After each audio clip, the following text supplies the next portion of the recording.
No. God, damn it. Why does it do that? Hey everybody, Luxinda Swirl here. New day, new tumbler project. Believe it or not, we are going back to foils today. Because, sure, why not? So I have a 30-ounce skinny straight from Maker Flow. I've sanded it, washed it, spray painted it flat black. That is the cup we're starting with. I have some of this Artsyville Embellishments foil adhesive from Artistic Painting Studios. I've spooned it out onto my glue plate here. I have a fluffy brush, and I have a little bit of water just to thin the glue a tiny, tiny bit so that it goes on a little smoother. We're only going to put on one layer, and then I'm going to let it sit for about an hour, 45 minutes. It depends. When it goes clear, then that's basically when it's dry. It's very much like Aleene's in that regard. I think this is a little stronger.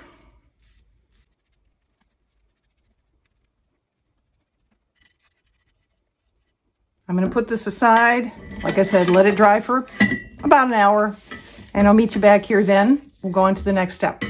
Okay, we're back. While the adhesive is drying on the tumbler, I wanted to go ahead and cut up these foils. There are 5 different colors here of the same design. These are all the colors they have at Artistic Painting Studios in the design tie-dye. So we have a red, orange, a gold, a green, a blue, and a purple. And I'm going to cut them into strips and then into smaller pieces. If any of you watch Artistic Painting Studios channel over on Instagram, you will have seen this over there. This is not my idea. This is definitely Jen at Artistic Painting Studio. We're just gonna do the same thing here. I'm going to start with 2 strips of each. I can always cut more if necessary. And then I'll double them up and I'll cut the smaller pieces. One of the reasons I like this is it doesn't require having to try and coerce an entire sheet or big block onto a tumbler like some of my other attempts that went horribly awry. That's just begging for wrinkles. Not that we won't have them here, but these are an easier size to deal with. So I'm going to separate out the colors just so I can see everything.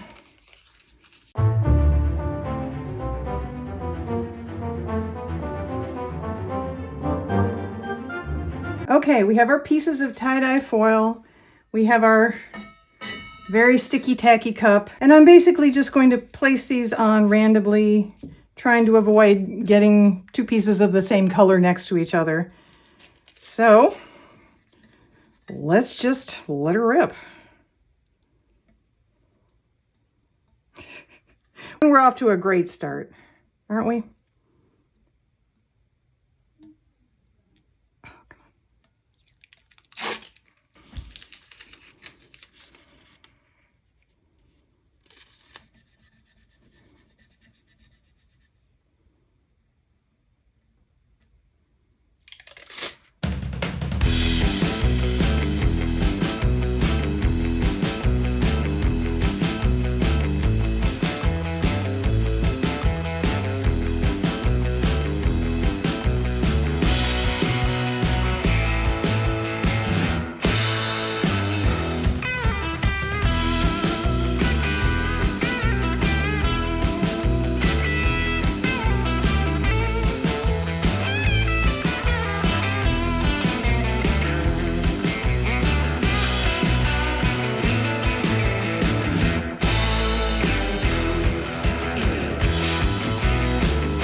Well, in spite of all the trouble I had with it, and you will not have heard most of my bad swear words, because there was a lot going on. I like how it looks overall.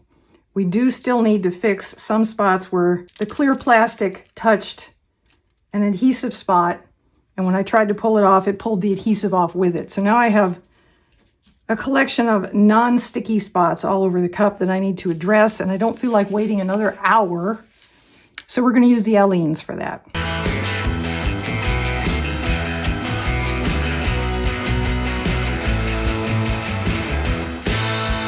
All right, I'll let this sit for 15 minutes and we'll come back and see if we can get some more foil to stick to the darn cup. The Aleen's has dried, so I'm going to see if we can cover up any of these bald spots here.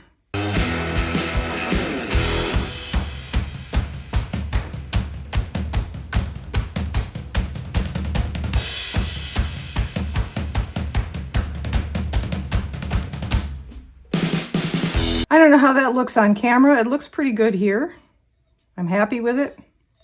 Believe it or not, I'm actually happy with it. So now I got to get a layer of resin on this. Hey, we're back. The reason I brought you back, I am not ready to put resin on this yet. I made the mistake of sealing one of these once with the spray clear, the Rust-Oleum 2X, and it just sort of destroyed the really pretty shiny quality of it. It turned it into looking more like tin foil. So I haven't done that since, but if I put resin on this, I know from experience I will get fish eyes. So it occurred to me that the one thing I haven't tried yet is the CC DIY, the Counterculture DIY Quick Coat. And I did a little test area down here and I cannot even see where it was. So it does not cloud things up like the spray sealer does for some reason. So I brought you back to show you I'm going to put a layer of the CC DIY on here. Then I'll do resin after this sits for about an hour on the turner.